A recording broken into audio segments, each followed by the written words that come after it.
रहमत उल्लाह अलैह के पास ना एक बूढ़ी अम्मा अपना बेटा छोड़ गई।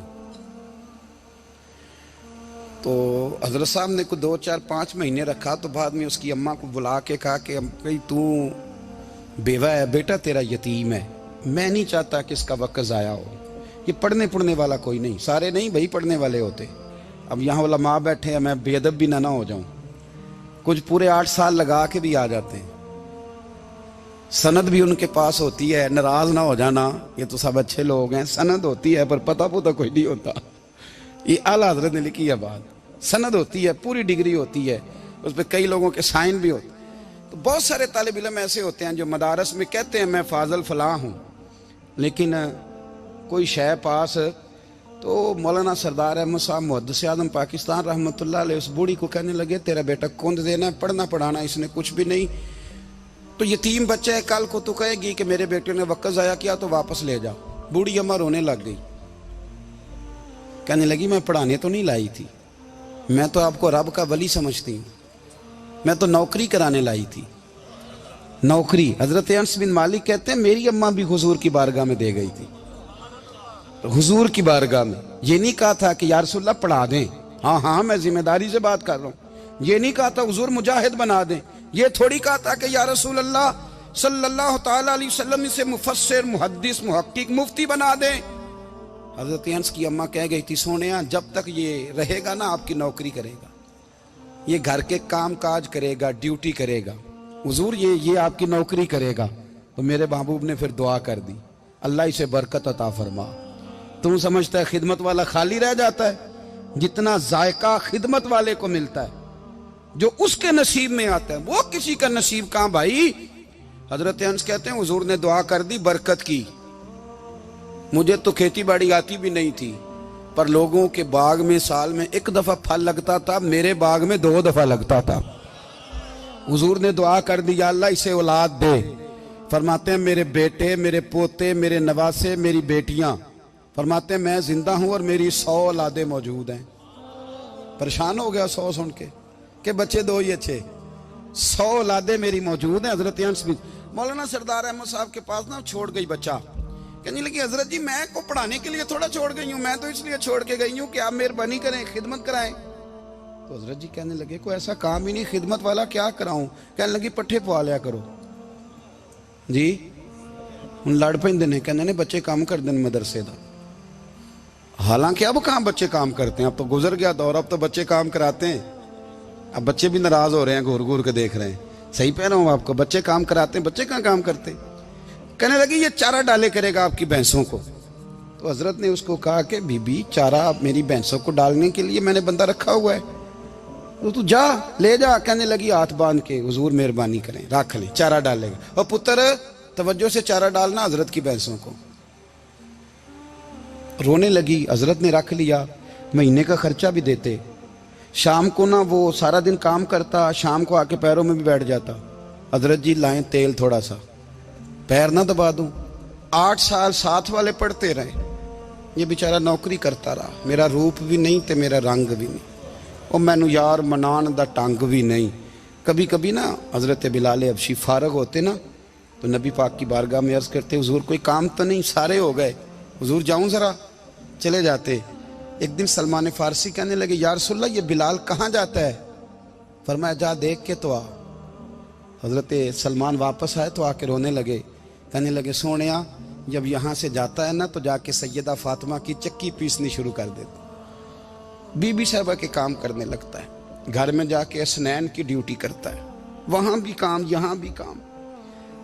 वो चारा डालता रहा, उसने चारा डाला। हजरत मुहद्दिस आज़म की भैंसों को दस्तारे फजीलत का वक्त आ गया, सारे पगड़ियां सजा के आ गए, आज दस्तार होगी।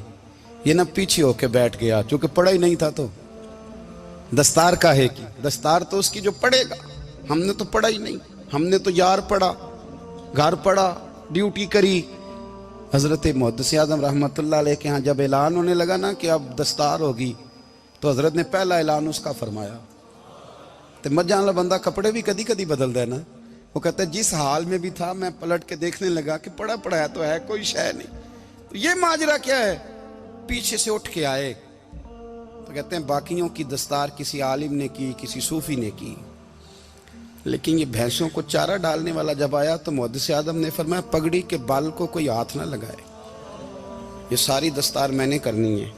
और फरमाते हैं हजरत बाल भी देते जाते थे और आंसू भी बहाते जाते थे, माथा भी चूमते थे और फरमाते थे दस्तार के बाद चला तो नहीं जाएगा यार, मुझे तो इबादत भी नहीं रह गई, मुझे तो चाबियों को भी नहीं पता कौन सी कहाँ रहती है, जाएगा तो नहीं तू?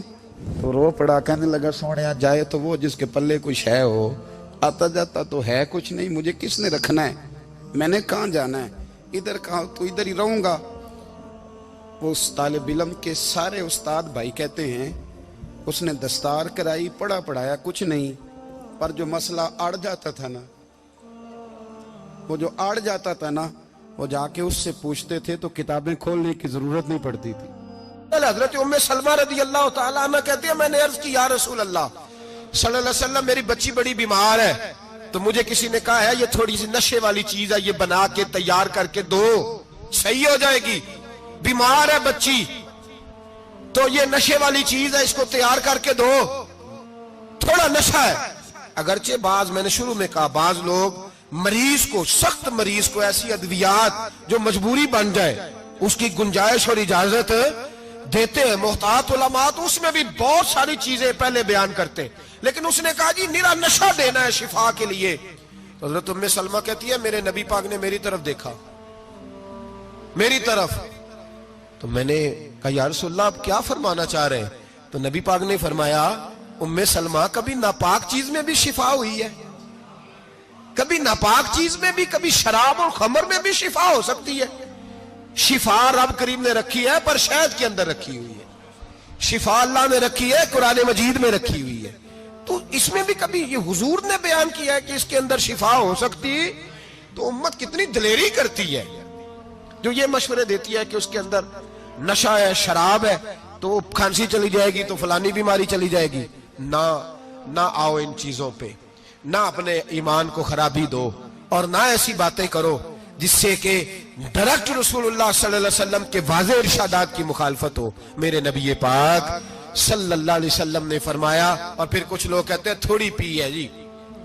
अब तो मैं तज्जिये में पढ़ रहा था कि ऐसी शराब इजाद हो गई है, लोग शराब पीते हैं और वो मस्त भी रहते हैं, कार भी चलाते रहते हैं, कहते हैं जी नहीं हमारा ज़हन माऊफ नहीं हुआ तो ये वाली सही है, नशा नहीं लाती। मेरे नबी पाक सल्लल्लाहु अलैहि वसल्लम ने फरमाया जिस चीज की थोड़ी मिकदार, ज्यादा मिकदार हराम है, उस चीज की थोड़ी मिकदार भी हराम है, जिसकी ज्यादा मिकदार हराम है उसकी थोड़ी भी।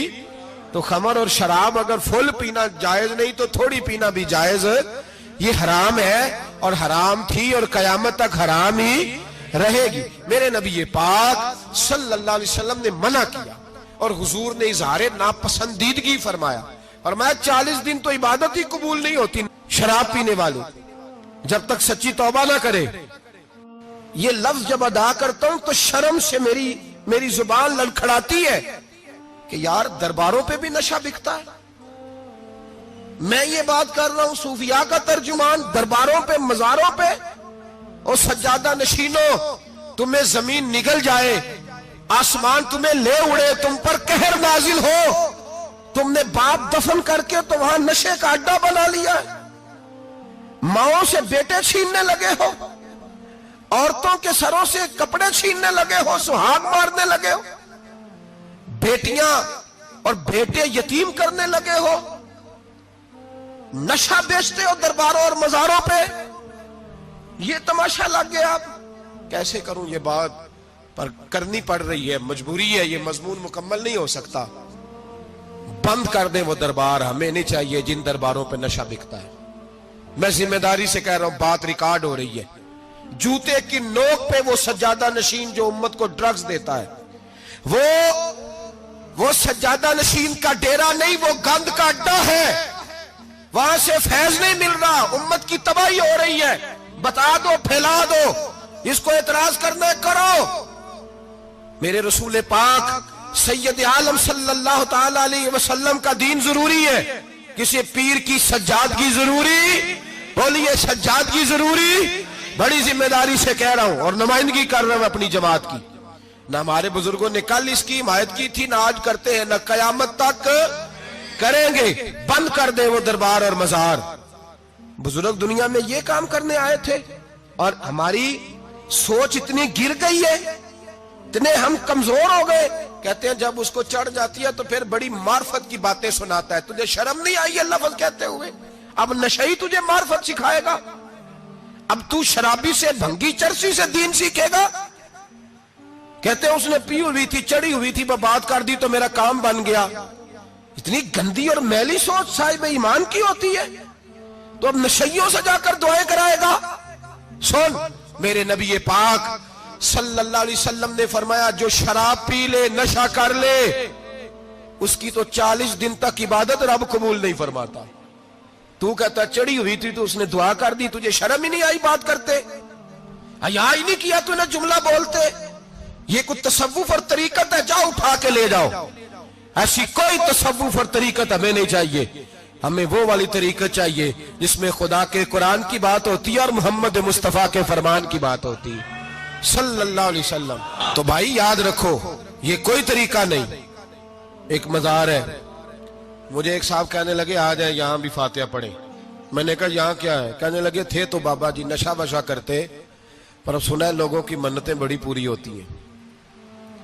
مجھے جذبات بڑے کم آتے ہیں۔ میں نے اس آدمی کو گریبان سے پکڑ لیا، میں کہ ادھر ہٹ، وہ تو نشہ کرتا تھا اور تو جاتا تھا، تیری یہ کیسے طاقت ہوئی؟ تو نے مجھے مشورہ دے دیا، تو ہمیں کمزور سمجھتا ہے؟ ہم کمزور ایمان کے لوگ ہیں، اور میں یہاں تجھے کہوں گا نہیں نہیں میں یہاں نہیں جاتا، میں وہاں جاتا ہوں۔ بالکل کوئی لگی لپٹی بات نہیں، کھری بات۔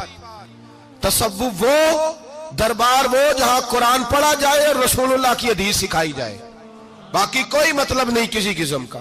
میں داتا صاحب کبھی جاؤں نا جلسہ کرنے کسی کام سے، کسی تقریب میں، تو میں داتا صاحب کے مزار پہ نہیں جاتا۔ میں کہتا ہوں یار یہ جرانہ نہیں کہ بندہ کسی کام آیا تھا تو فاتحہ پڑھ لی، واپس چلو، گکھڑ سے سپیشل آئیں گے داتا صاحب کے مزار پہ حاضری دیں۔ اور میرے سنگی گواہ ہیں کہ میں سپیشل ٹائم نکال کے بہت سارے کام چھوڑ کے سپیشل جاتا ہوں، اور میں مراد ماننے نہیں جاتا، میں داتا صاحب کا شکریہ ادا کر دے جاتا ہوں۔ میں ان سے کہتا ہوں حضور آپ کی مہربانی، آپ یہاں آئے تو ہمارے بڑے بھی رسول اللہ کے غلام بن گئے۔ میں تو سلام عقیدت پیش کرنے جاتا ہوں، ہم مزارات پر جانے کے قائل نہیں، بلکہ ہماری تو عقیدت کا درجہ ہی مکمل نہیں ہوتا جب تک ہم مزار پہ سلام نہ کریں۔ پر مزار داتا صاحب کا، مزار خواجہ معین الدین اجمیری کا، مزار غوث اعظم جیلانی کا، مزار محدث اعظم مولانا سردار احمد کا، مزار اولیاء کا، مزار میاں شیر محمد شرک پوری کا، مزار رب کریم کے بندوں کا۔ بھنگیوں چرسیوں کے مزار نہیں ہوتے، اور نام ان مزارات کے قائل ہیں، بالکل قائل نہیں ہم۔ میں تھوڑے دن پہلے لاہور گیا تھا، تو میں کار میں میاں صاحب میاں شیر محمد شرک پوری کا ذکر کر رہا تھا۔ میں اپنے دوستوں سے کہہ رہا تھا یار بہت بڑا بابا ہوا ہے، تو مجھے کہنے لگی کرامت کیا ہے؟ میں نے کرامت یہ ہے کہ ساری زندگی سنت کا درس دیا ہے۔ تو مجھے کہنے لگے آپ کبھی گئے نہیں؟ میں نے کہا میں اسپیشل گیا تھا، اور تھوڑے دنوں کے بعد پروگرام بناؤں گا تو میں ساتھ لے کے جاؤں گا۔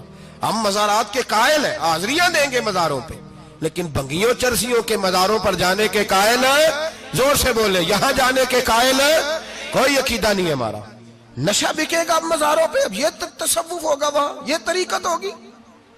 اور ملت پر رحم کھاؤ خدا را۔ اگر تمہارے قومی ادارے کہتے ہیں رپورٹ کرنے والے کہ 70 لاکھ پاکستانی نشہ کرتا ہے، تو کیا تمہیں یہ نہیں پتا کہ نشہ بیچتا کون ہے؟ کیا تمہیں یہ نہیں پتا کہ ڈرگز کا کاروبار کون کرتا ہے؟ اگر تمہیں یہ پتا ہے تو کیا یہ خبر نہیں تمہیں کہ ان رگوں پر یہ خون اتارتا کون ہے؟ میں اپنے بزرگوں سے معذرت کے ساتھ، نشے کا آغاز، ناراض تو نہیں ہو جائیں گے بزرگ؟ نوجوانوں کو میں لتاڑ لیتا ہوں، لیکن بزرگوں کی عزت کرنا سنت ہے، تو میں بزرگوں سے معذرت کے ساتھ، یہ یوں سمجھ لیے خوگرے حمد سے تھوڑا سا گلا بھی سن لے۔ نشہ سگریٹ سے شروع ہوتا ہے، سگریٹ سے۔ میں تمباکو کو حرام نہیں کہتا، یہ فتویٰ نہیں دے رہا۔ تمباکو کا حکم وہی ہے جو مولی کا ہے، جو کچے پیاز اور لہسن کا ہے، کہ آپ جب کھا لیتے ہیں تو منہ سے بدبو آتی ہے، تو آپ مسجد میں آئیں تو آنے سے پہلے مسواک کریں، منہ صاف کریں، پھر آپ آ جائیں۔ تو جائز ہے، مکروہ ہے لیکن حرام۔ لیکن تمباکو سے آگے جب حالات بڑھتے ہیں، تجزیہ نگاروں نے لکھا ہے کہ ہمارے پنجاب کے کچھ علاقوں میں اب سگریٹ سے نکال کے نا، پہلے بھی بھرتے تھے لوگ اس میں بڑا کچھ، اب پتہ ہے کہ نیا نشہ ایجاد کیا ہے، اب اس کے اندر چرس بھی بھرتے ہیں اور چھپکلی کو مار کے سکھا کے خشک کر کے اس کو پیس کے وہ ساتھ نشے کے ملاتے ہیں، اور اس کا حال یہ ہوتا ہے کہ آدمی کو زیادہ نشہ ہوتا ہے، اور کہتے ہیں وہ اتنا گند ہے کہ وہ آدمی کسی کو دانت بھی لگائے گا تو وہ بندہ بھی بیمار ہو جائے گا۔ کیا یہاں لوگ اسپرٹ نہیں پیتے آپ کے ملک میں؟ اور ہم کبھی سڑک پہ جاتے ہیں تو نشئی کو دیکھ کے مذاق کرتے ہیں، دیکھنا میں ہارن لگاؤں گا تو گاڑی کے ہارن سے گر جائے گا، لیکن تجھے پتا نہیں کہ یہ کسی ماں کا بیٹا ہے، پتا نہیں کسی بیوی کا شوہر ہے۔ ایک ہمارے دوست ہیں، بزرگ ہیں، ان کا داماد فوت ہو گیا، نشہ کرتا تھا، تو میں تعزیت کرنے ان کے گھر پہنچا تو کھڑے ہو گئے ہاتھ باندھ کے، کہنے لگے حضرت صاحب باقی ساریاں گلاں چھڑ دیو، صرف نشے تے تقریر کریا کرو۔ وہ جب جیتا تھا تو تب بھی اس کے بچے یتیم ہی تھے، یتیم ہی تھے۔ میری بیٹی جب میرے گھر آتی تھی اور میں اپنے پوتوں کے اتنے کپڑے اسے پہننے کو دیتا تھا تو میرا کلیجہ پھٹتا تھا، اور میری بیٹی اس کی زندگی میں بھی بیوہ کی زندگی گزار رہی تھی، وہ میری بہوؤں کے اترے ہوئے کپڑے پہنتی تھی، کوئی دعا کرو، کوئی جلسے کرو، یہ لت ختم ہو جائے۔ اور کہنے لگا اب میرے وہ چلا تو گیا ہے، دادا دادی اس کے پہلے کوئی نہیں، چچا ہے کوئی نہیں، جب تک تو میں زندہ ہوں ان نواسوں کو کوئی روٹی کا لقمہ، کوئی کپڑا مل جائے گا، لیکن سوچتا ہوں میں بوڑھا ہوں، مر گیا تو ان کو کوئی پوچھے گا بھی نہیں، کون ان کی خبر۔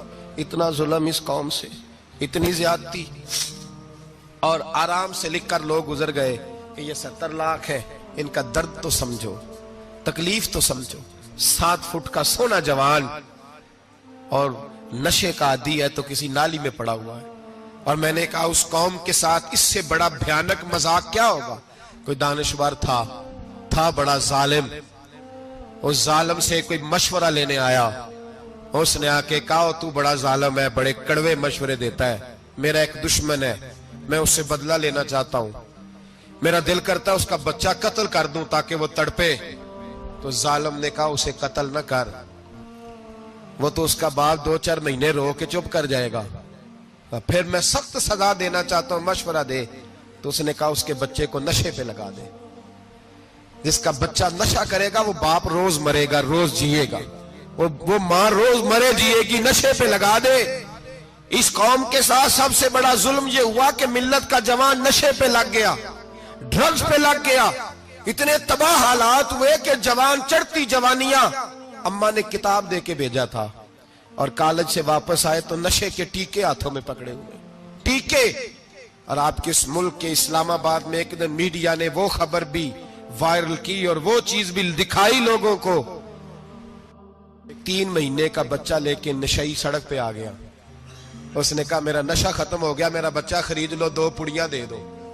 تو وہاں بیبیاں جو سن رہی تھی وہ بھی چیخے مار کے رو رہی تھی۔ یہ ظلم کیا اس قوم کے ساتھ، اور کرپشن کی لعنت نے اجازت دی سپلائی کرنے والوں کو کہ گلی گلی بیچے، گلی گلی۔ انہوں نے کچھ تھوڑا ظلم نہیں کیا ان حکمرانوں نے، اور ہماری اپوزیشن اس کو نہ صرف اتنا پتا ہے کہ یہ جائیں اور ہم آئیں، اس سے زیادہ کوئی غرض نہیں۔ بھائی کرپشن کے خلاف نکلے ہو تم، نشے کے خلاف کس دن نکلو گے؟ جوئے کے خلاف کس دن؟ قوم تو مر رہی ہے نشے سے، اس کے خلاف میدان میں کب آؤ گے؟ صرف اتنا ہے کہ یہ جائیں اور ہماری باری آئے، اس سے زیادہ کچھ نہیں۔ جتنے مجرم وہ ہیں اتنے ہی تم بنتے جا رہے ہو۔ اور اگر آپ نے ابھی تک ہمارا چینل سبسکرائب نہیں کیا تو فوراً سبسکرائب کیجئے، ساتھ ہی بیل آئیکن پر کلک کریں تاکہ مزید آنے والی ویڈیو ہے وہ آپ کو وقت پر ملتی رہیں۔ اللہ حافظ۔